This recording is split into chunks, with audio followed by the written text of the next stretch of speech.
Support WrestleTalk! Order a t-shirt. Wrestle Kingdom 12 was a few weeks ago now, but it's still on the minds of wrestling fans around the world. Due to the buzz surrounding Chris Jericho and Kenny Omega, many non-New Japan fans found themselves on January 4th signing up for the New Japan streaming service to watch the show live for the first time. The feedback we got here at WrestleTalk was pretty incredible. Almost every one of the new viewers gave it a positive review, with many saying they now realize why Ollie and I are somewhat harsh on WWE during our Raw vs SmackDown Wrestle Ramble reviews. This was also reflected in the Wrestling Observer newsletter feedback. For comparison, 2016's Wrestle Kingdom 10 received 242 bits of feedback, while last year's Wrestle Kingdom 11 got 534 pieces. Wrestle Kingdom 12, just under 1,400. That's a 62% increase. Even though WWE television ratings would suggest that interest in professional wrestling is on a downturn, the Wrestle Kingdom 12 feedback says otherwise. And what was that feedback? 99.1%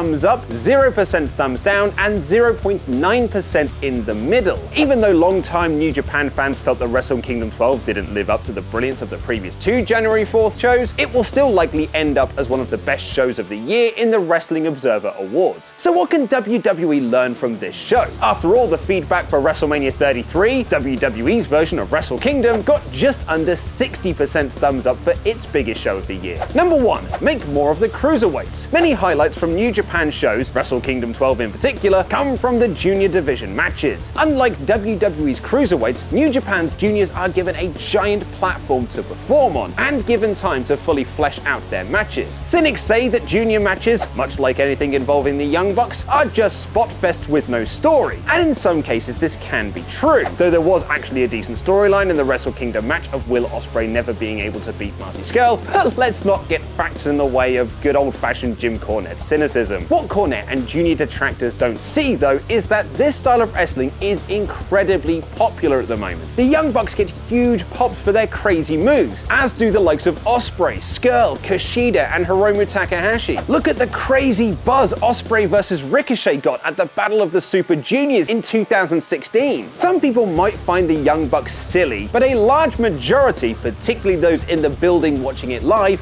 love it. WWE could have something similar with their cruiserweights. Stop having them wrestle exactly the same as everyone else on the roster, because it just blends them into the background. The Cruiserweight Classic is a prime example to show what WWE could have had from their own division on weekly episodes of Raw and their pay-per-views. Another point to this is that the junior division isn't a hole where you're either stuck or demoted to because there's nothing else for you on the main roster. Omega and Okada tore the house down in their 6-star match at Wrestle Kingdom 11, but you know where Omega was the previous Wrestle Kingdom? Defending his Super Junior Heavyweight Championship against Kushida. WWE could have done this with Neville or Austin Aries, you know, before they both walked out. Number 2, have different styles of matches. This ties into the previous point, but also stretches out across the card. No two matches on Wrestle Kingdom 12 were alike. Kota Ibushi vs Cody wasn't like LIJ vs Killer Elite Squad. Minoru Suzuki vs Hiroki Goto wasn't like the Young Bucks vs Roppongi 3K. Kenny Omega vs Chris Jericho wasn't like Okada vs Tetsuya Naito. Each match had its own flavor, its own style. Even though Wrestle Kingdom was a long show, boy was it a long show, it didn't feel as long when you looked back on it. Compare that to the 7-hour WrestleMania from last year, where every match on the card felt exactly the same with the same style of wrestling, apart from slight differences like bugs on the canvas. The only match on the card that felt different, and therefore felt like match of the night, was Brock Lesnar vs Goldberg for the Universal Championship. It only went a few minutes, but it was a few minutes of two giant dudes beating the holy hell out of each other, and wasn't like anything else on the show. If WWE had shaken up the styles of each of the matches on the WrestleMania 33 card, it wouldn't have felt like the 7-hour slog that it was. Number 3, make storylines feel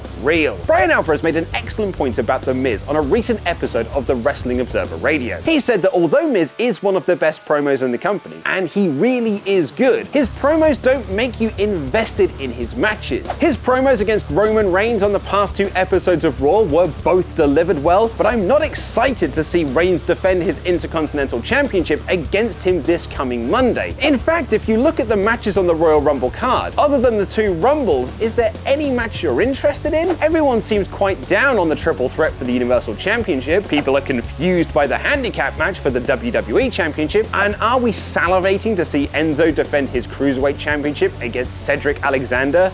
Again? In the build-up to Wrestle Kingdom 12, I got several messages and tweets from WrestleTalk viewers about how they wish WWE could do something like the Kenny Omega versus Chris Jericho feud. It only had 3 key moments: the first video, the beatdown, and the press conference, but each one of those made people, and potential new fans, invested in the match. Remember the Wrestling Observer feedback? I also had a few people say that they wish WWE wasn't PG so they could have angles like these. But WWE being PG isn't stopping that. WWE could easily do angles and storylines that feel real. 2 guys or girls who want to prove who's the best, but they get bogged down in storylines. The Universal Championship triple threat could have been about 3 behemoths colliding, but it's really been about Braun using grappling hooks, tipping over trucks, and eating cake. The handicap match is more about AJ Styles, Kevin Owens, and Sami Zayn being pawns in the power play between Shane McMahon and Daniel Bryan. And let's be honest, WWE are more interested in Enzo's relationship with Nia Jax than they are Cedric Alexander. So that's just a few things WWE could learn from Wrestle Kingdom 12. What do you think they could learn, or are they fine the way they are? Let us know in the comments below, because after all, this is just my opinion. Who would we like to see make a surprise return in the Royal Rumble? Click the videos in the center of the screen right now for more awesome wrestling content.